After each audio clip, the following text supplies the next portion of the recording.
Jean Petit constitue un handicap certain, même si le valeureux Raoul Noguès se retrouve en milieu de terrain, Solaire étant en position d'ailier gauche. Des champions de Suède en maillot clair, nous savons qu'ils ne marquent plus beaucoup de buts depuis le départ de Stoiberg pour le Koweït et qui sont privés de deux joueurs indiscutables blessés, Tony Andersson et Larsson. Mais l'engagement physique légendaire des Suédois et l'expérience de Bo Larsson et la frappe de balle de Tapper qui va inquiéter ici Ettori, eh bien tout cela constitue tout de même une force dont se soucie déjà l'entraîneur Lucien Muller. Ettori est déjà très sollicité, une balle glissante qui lui a échappé, et Moisan, replié, a sauvé de justesse. Nouvelle intervention d'Ettori sur ce tir tendu de Tapper, un beau gaillard d'1m90. Bref, il faut attendre la 11e minute pour assister à la première action des champions de France. Dalger va mystifier trois Suédois, ouvrir sur Zorzetto qui vient lancer Cernogès qui rate la reprise et Onis marque. Mais il y a un hors-jeu indiscutable prononcé par l'arbitre allemand de l'Est, Adolf Prokop. Jan Müller, 1m84, dernier rempart de Malmö, dégage sur le 11, Servin en pleine foulée, intervention de Courbis et heureusement Ettori était là. Et sur ce corner suédois, Christensen, très offensif, bouscule Ettori, décidément très sollicité.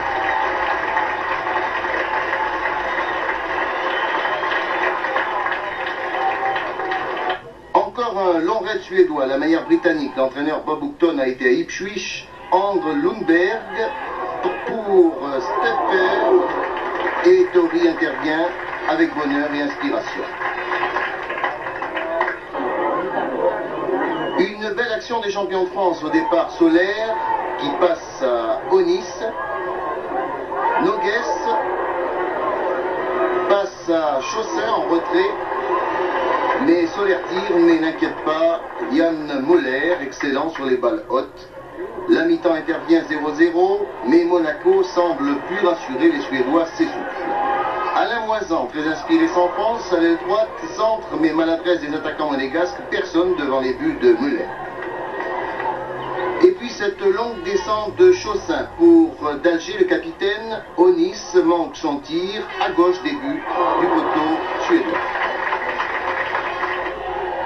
Christian Dalger part seul, décidé mais pousse trop fort son ballon, glisse, trébuche et tombe sans qu'aucun défenseur suédois n'intervienne.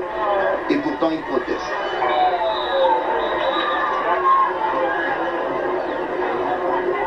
Les Suédois plus timides en deuxième période, mais parfois bien placés pour se créer des occasions. Erlandsson, la défense monégasque dégage, et puis reprise et tir par de Lundberg, belle détente d'Ettori, décidément très en forme. Un changement pour Malmö, Pritz remplace Hansson. Et nouvelle offensive suédoise, Erlandsson, centre-tir qui n'inquiète pas Ettori.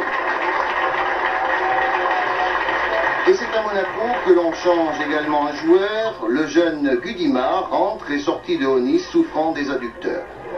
Faute suédoise sur Solaire, un coup franc pour Monaco tiré par Dalger. Gudimar tente sa chance, plonge de la tête, Müller intervient de justesse.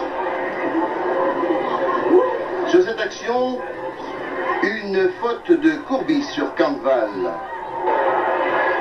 sanctionnée par un coup franc, tiré par Erlandsson, et Servin va surgir, mais en position de hors-jeu, le score restera vierge 0-0, un match nul fort mérité pour une équipe monégasque qui a su tenir physiquement, mais qui sera privée si besoin est lors du match retour de Solaire, carton jaune injustifié.